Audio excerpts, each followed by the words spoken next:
POD, or Pod, as I call them. Mm-hmm. I don't. No. XFM 104.9. It's the Ricky Gervais Show. With Steve Merchant? Yeah. So Dermot O'Diddley, Yes.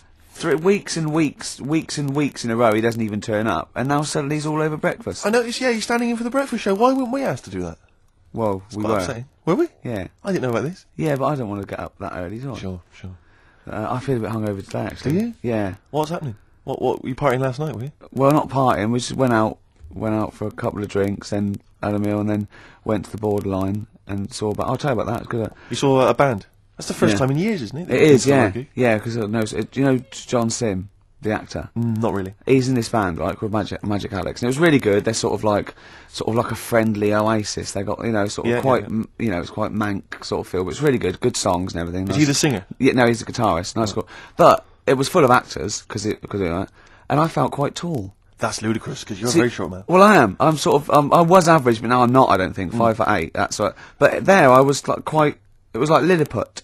So I just got to hang out at actors do. Yeah. This is the reason, because actors are often quite handsome people, but yet they're always quite obnoxious. We are. No, I mean, they're normally quite obnoxious, Rick. Again, you're a good example of that. And yet, I think it must be the small man complex. That's what makes them so obnoxious and so kind of desperate for attention. Didn't realise it before. Steady on. Because, of course, I tower above everyone. You do, don't you? I'm, for people who don't know, who are listening, I'm 6'7" tall. That's high. Yeah. That's big. And for people who've never seen him, he doesn't hold it well. It's not like he's a sort of handsome athlete, is it, Carl? He's a bit of a what would you call him? Carl, don't answer. No. Don't get drawn into that. You know the game he's playing. No. Do you know yesterday when you were in the office? Yeah. You did a little move, and it reminded me of Blakey. Oh, I hate you, Gervais. Oh, I hate you, Pilkington. That's a stance. Yeah, but even he held it a little bit better, didn't he? Because he was a man, he had a big coat and everything, and a peak cap. But yeah. I can't believe, I've not suffered enough from being freakishly tall. Now, two of my best buddies live on radio are just. It's not just the height, though, is it? It's the posture and the face and everything. But it's got your places, hasn't it? No? What do you mean it's got me places? I think people give you a bit more of a chance in your career and stuff. It's like... What, yeah, stacking shelves? Because I can reach to a high level.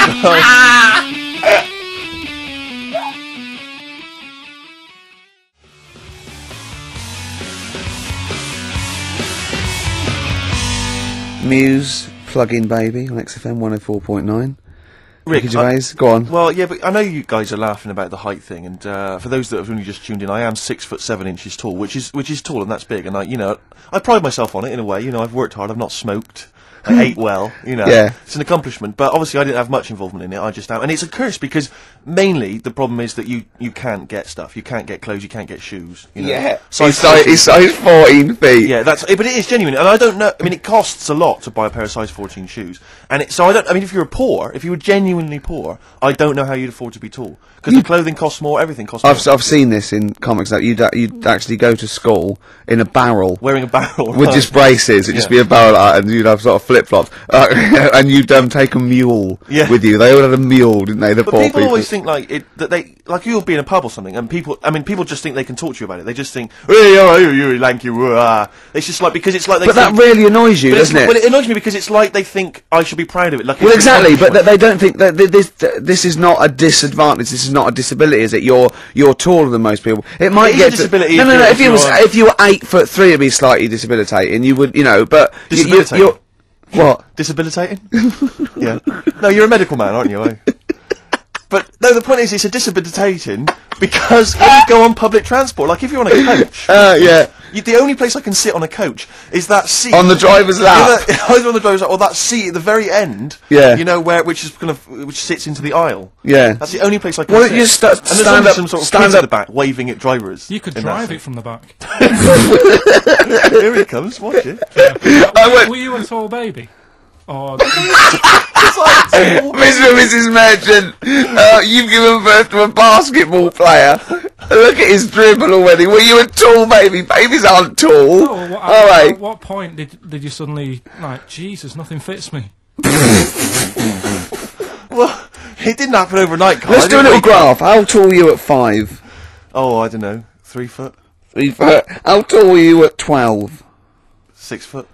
6. Were you really? I don't know, do I? How do I remember? I don't remember this. Well, when did teachers start calling you freak boy and Really, lanky? they didn't. It wasn't Didn't they? so much. It was no. You went to a funny school. I went bowling with him once, right? I'd never been bowling before, and he'd been once before, and he went, let's go to this bowl. We went to a bowling alley, right? And you have to wear these special shoes. Now, they're sort of like pointed things anyway, and they're multicoloured, sort of red and green. They look pretty weird. And the woman said to me, oh, what size? I said, oh, 8. She went, yeah. What size are you? He went, 14. She went, 14. He went, you probably haven't got them.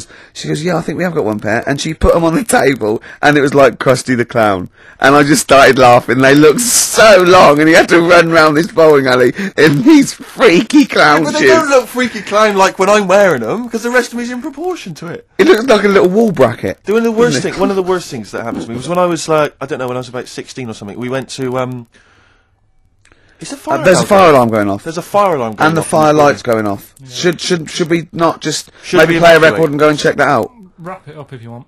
Oh, no, not wrap it up. Play a record. I'm going to go. No, the See you fire, later. it's gone off, Rick. It's gone off. Oh, what? We might have burned down. Yeah, I think we'd know about it. The flames licking around our ankles would be a clue. God. I'm going to go and investigate. yes, You sir. shouldn't ignore a fire alarm, should you? Blimey. Yeah, look We're entertaining the nation. Oh, look at him. He's scared of fire. What do you mean?